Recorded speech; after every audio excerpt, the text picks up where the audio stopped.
Hi, everyone. I'm Dr. Catherine Grill, the CEO of Neolth.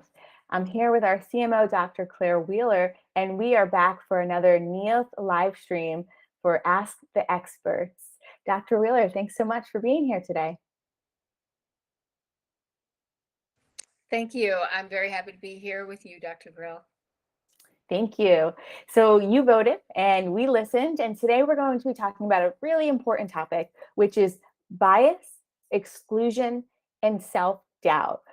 So Dr. Wheeler, I wanted to start off the conversation with just asking about, what is bias and what are some forms of bias that we might experience from other people, and what are some forms of bias that we ourselves might have? Now, this is a topic that fortunately we're talking about a lot more in recent years. And bias, in a most general way, it refers to an habitual pattern of thinking or a set of preferences that essentially puts one set of people or circumstances or ideas above another, usually to the detriment of the other. And so when we talk about this in terms of society and our social lives, we often talk about both implicit and explicit bias. But also, there's a whole bunch of other types of bias that we call cognitive biases. And these are simply errors in thinking from the perspective of really straight up fact-based, logical, rational reasoning. So the thing to think about, to understand about bias, is it's how our brains and our minds work, because it's a shortcut.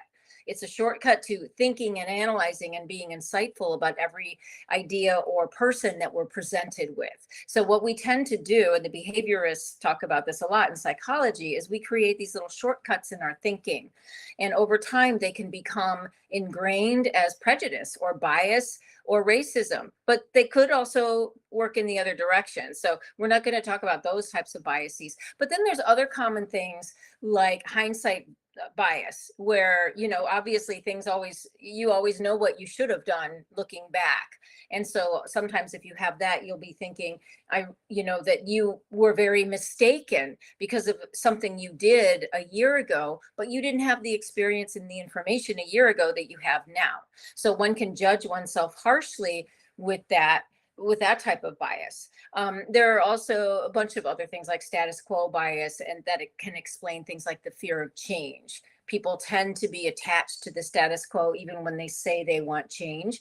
And so sometimes that can lead to what looks like an irrational fear or an irrational resistance to any kind of a new thing or a new idea or a new group of people. But today we're really talking about explicit but primarily implicit bias. And this is people who are supposedly woke, that's the word of the decade, I think, who actually behave or even speak in racist or other discriminatory type ways. And it comes out in all kinds of ways in everyday conversation. And it can also take the form of microaggressions and outright prejudicial and racist and sexist behaviors. And so the challenge here, when we start thinking about how to reduce stigma and help people confront and try to have a more equitable society, the challenge is not only to address and speak back to explicit bias like Jim Crow laws and things that are obviously on their face discriminatory, but each and every one of us individually and also in groups with our friends and as a population and as a species, we need to start to be more conscious of our implicit biases. And some of them can come from early childhood experiences that we don't even remember, traumatic experiences, modeling by our parents, and a variety of other sources. And this is the kind of thing that makes it so sticky. Bias is very sticky because it's learned in this sort of almost subliminal way. And it's stored kind of in that way. And it tends to be expressed in a knee-jerk, reflexive, or kind of unconscious way. And so, for example, with Neolth, we have a lot of mindfulness practices. And while their mindfulness isn't for everybody, one of the benefits of mindfulness practice is to start to examine and explore and address your own personal implicit biases, and then maybe practice that with other people close to you. Wow, a lot of information. Thank you, Dr. Wheeler. I'm thinking if there are any psych majors out there, they're like jumping into their textbooks, and there's probably a lot of information about bias in your, or hopefully in your course material. So it seems like there's a lot of different types of bias.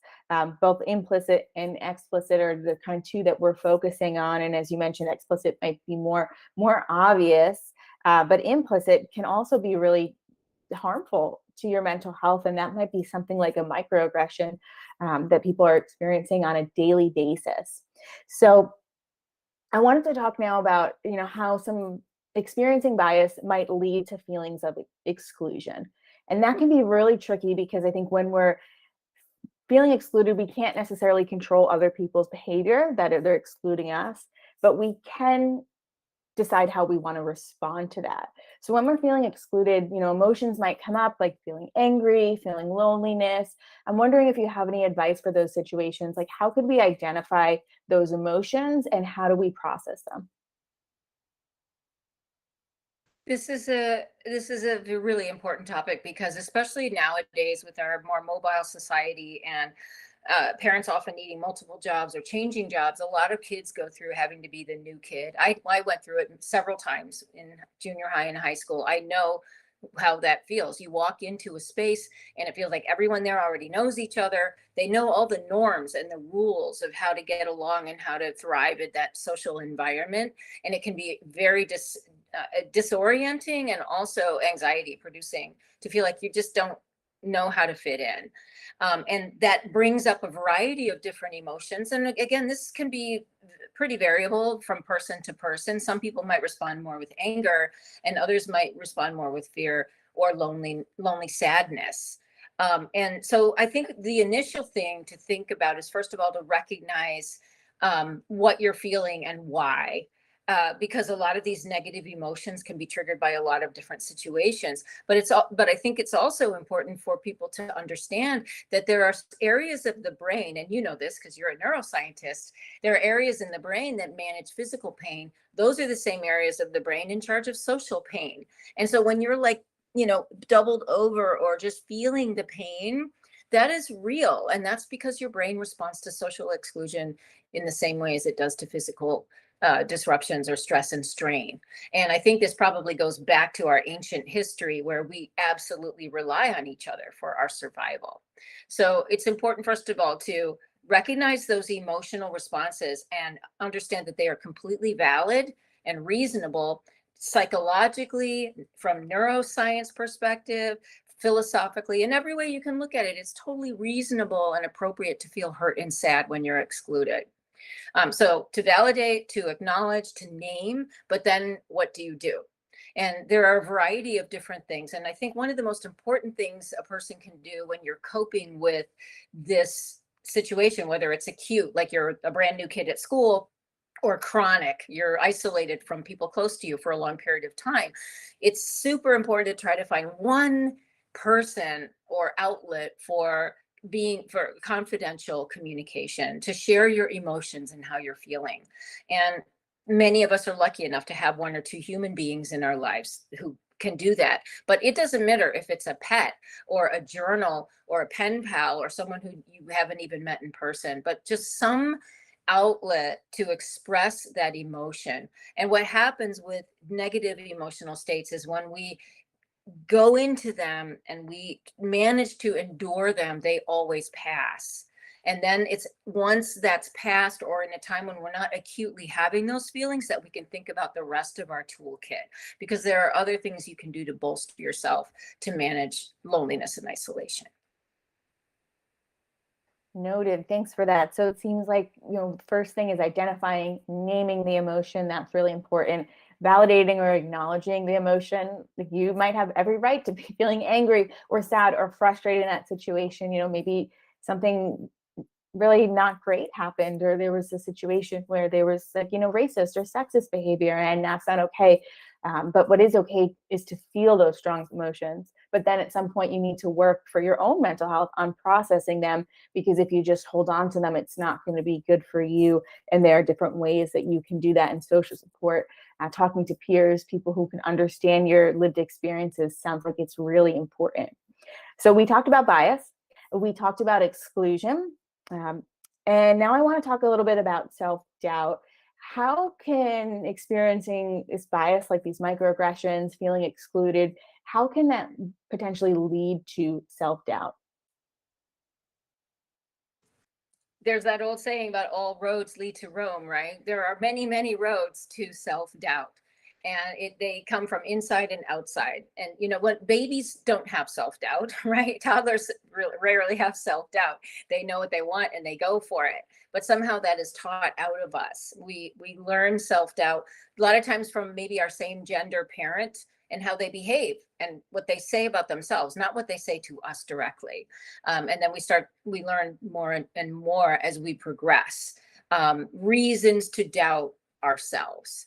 And so we have practices on Neolth, and there are other ancient practices that people have done to deal with that. And really what it comes down to is learning to filter what people are telling you and what you're hearing about yourself, to do some kind of a gut check. And so I think it's good to develop some method for checking the truth. Do fact checking. First of all, if you're actually getting feedback or information from someone that makes you feel badly, is this someone that whose feedback is really important to you? And I think one of the most important questions to ask about that is, does this person really have my best interests at heart? Because let me tell you something, you learn this as you age, most people have their own best interests at heart. Even the people who love you, very often that's a form of bias, right? I'm going to take care of myself. Even when I'm trying to take care of you, on some level, I'm also taking care of myself. And so to try to start to understand that you have biases too, just like other people. And sometimes when I feel I've been treated unfairly, or I'm really surprised by the way someone behaved toward me, I will actually kind of ask myself, do they have some sort of bias? Not because I think, and this is after checking to see if I think their feedback was fair, accurate, and useful to me, right? If I get feedback like that, I'm not worried about bias, because I'm going to use that feedback for my own benefit. But if it doesn't feel good, or if it doesn't sit right, look at the source, look at who it is and what situation it is that's bringing up those feelings for you. And then we have practices on Neolth, like I said, and other from other contexts, things like self-compassion and things like power poses from yoga. There's a great exercise from neuro-linguistic programming where you simply stand, adopt your most powerful posture, and you draw a golden circle around yourself and you just stand in it, for a minute and just feel your power. But I think, and these are exercises, I think, for the emotional regulation side of dealing with this, is just because you cannot strategize and build a toolkit if you're emotionally disrupted. You have to be in a more resonant state. So to calm yourself, you can use these practices, just breathing and getting your physiology in line. And then you can start to reformulate your perception and try to figure out what's really going on. And another helpful way to try to understand other people's biases is to try to look at your own, and just your gut responses. Like a really good way to do that sometimes is to just be out in public and just be aware of your whole body and some of your thoughts, and just glance around and just watch people and see how you respond to different things. And if you feel a response, then maybe try to put that into words. That's one method for exploring bias. And there are tons of resources online for exploring your own biases. And then you start to recognize how that a little bit more often that people are coming from that place. And a little more often when you're coming from that place. So it kind of goes both ways. Not only do we have to work on how we can collectively, endure being the targets of bias, but we also need to work collectively on how our own biases affect how we behave toward other people. Definitely. Yeah. It sounds like there are certain techniques depending on what situation you're in. And I think first off, just naming that we all have moments of self-doubt, and that that's normal, and then that's okay. I think a lot about when I'm talking to students, like, for example, they're giving presentations for the first time. That's a time when they feel a lot of self-doubt. It's just something they haven't done too much before. So the power poses you mentioned, they do that in Ted Lasso. I think those are so great. I do them all the time. Or even self-compassion exercises, and we have some of those on Neolth. But I think there was also this gem that you gave, that it's not just we don't have that confidence because we haven't done it before, but that there's really kind of a system set up in place where you might be experiencing bias or microaggressions on a daily basis that are kind of fueling this self-doubt. And you need to take a step back and kind of cognitively think about it and say, is this really me, or is this the system? So one of the things, I think when we talk about self-doubt, you hear a lot about imposter syndrome, especially for women and for people of color. And they talk about, having this imposter syndrome, you're not feeling like you're good enough. And you can, Google imposter syndrome. There's so much info that comes up, and it's all about fixing yourself. And I put fixing yourself in quotes for people who are listening on audio, because again, being excluded, having the self-doubt, it can really be the result of systemic bias and nothing that you are doing. So I wonder, is there a case for fixing the systemic bias and the microaggressions that people might be experiencing on a daily basis versus just telling people, well, oh, go fix yourself, conform to the system? This is really an important question because I was originally trained as a physician and you as a therapist, and so that's very downstream in the parlance of public health. We talk about downstream interventions being when the CDC and everyone tells you to do something with your behavior to manage your health. And we've been doing that in public health and in medicine for 100 years, and psychology too. And the population keeps getting sicker. So we really need to move upstream in every arena of public life, in public health, in clinical medicine, psychology, everywhere. We have to look at the structural and systemic reasons why these biases are ingrained in so many people from an early age. And there are so many players in this game too, right? Media, entertainment media, social media, news media, which is, half the time not even news anymore, right? So part of this is for each individual to, again, start to not only look at the people in your life, but all of these bigger forces that might be having an impact on you and your daily life. But there are some things that are being suggested at the policy and legislative level. And there are other things that I think we all need to start to advocate for from the grassroots level. One of them, one of the things that's been challenged, and this has been in place for decades, is looking at application processes to private schools, charter schools, and college and grad schools. And, there have been a variety of things that have been tried, but ideally, perhaps they should be blinded even more than they are, so that we don't really know the types of information about a person that might trigger a bias. I like to think of myself as an anti-racist, but I can't be 100% sure that all of the racist bias that has been ingrained in me for 62 years is gone. So I am open to the idea that I may be still influenced somehow by implicit racist bias. And I think you have to be able to acknowledge that, whether you're a privileged white woman like me, or regardless of where you are. There's all different kinds of bias, and anyone can carry it. You can be the victim of 17 types of oppression and still carry biases that are discriminatory towards other people.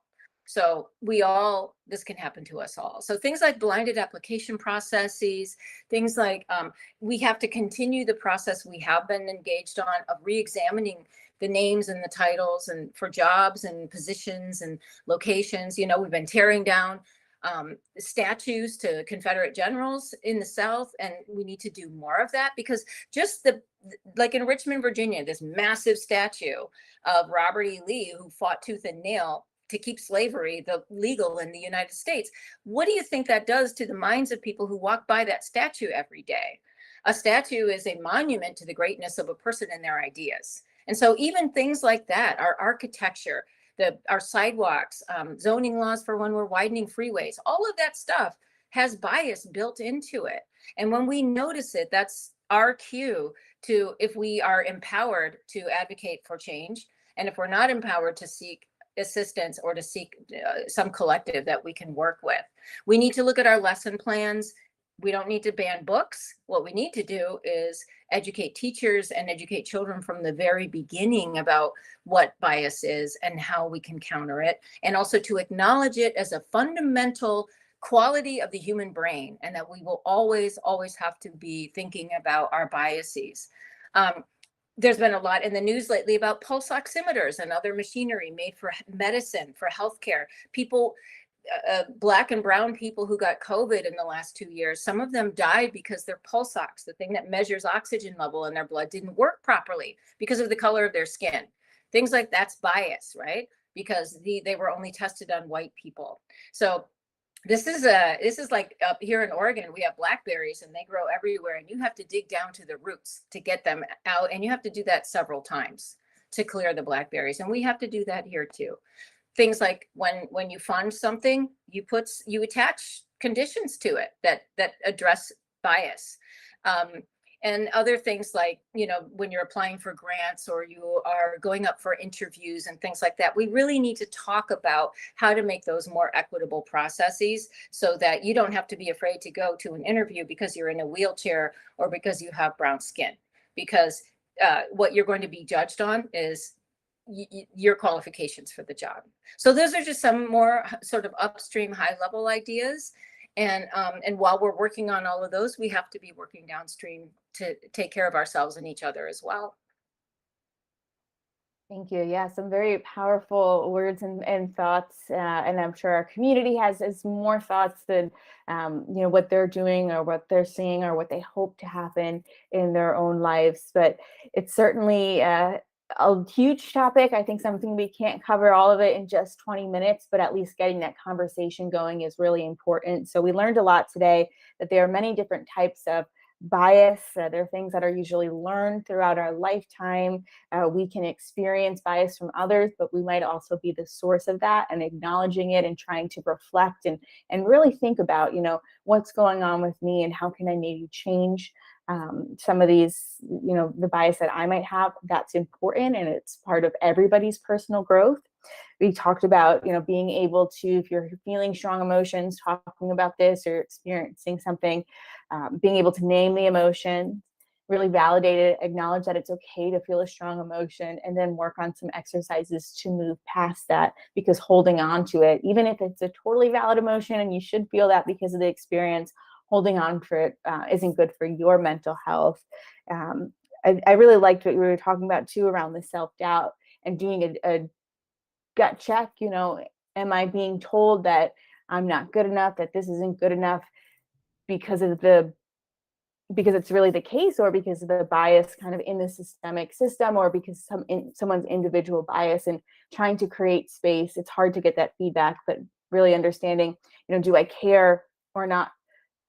Should I put a lot of merit in this person's feedback because maybe I'm getting this feedback because it's biased? So there's so much to think about. And I think what sums it up nicely is your kind of explanation of downstream versus upstream interventions. So waiting until there's a problem, kind of downstream, and then telling the individuals they have to fix it, versus upstream. So really trying to come through a preventative lens, a community lens, us all coming together, having these conversations, trying to fix it. It's clearly a very big problem, not going to be fixed overnight, but getting those conversations started is important. So we've went a little over, but it was a big topic. So I know that it was important. Dr. Wheeler, any last words that you want to share with the community? No, I'm just glad that we had this conversation, and I hope the conversation continues. And thanks everyone for watching. Thank you so much, Dr. Wheeler. So this was another Neolth Ask the Experts live stream event. As a reminder, we do these live streams every month. You can go into the app in the community section. You can anonymously vote for topics that you want us to talk about. So jump into the app, vote for the topic for next month, and we will be back in September. Thanks, everyone.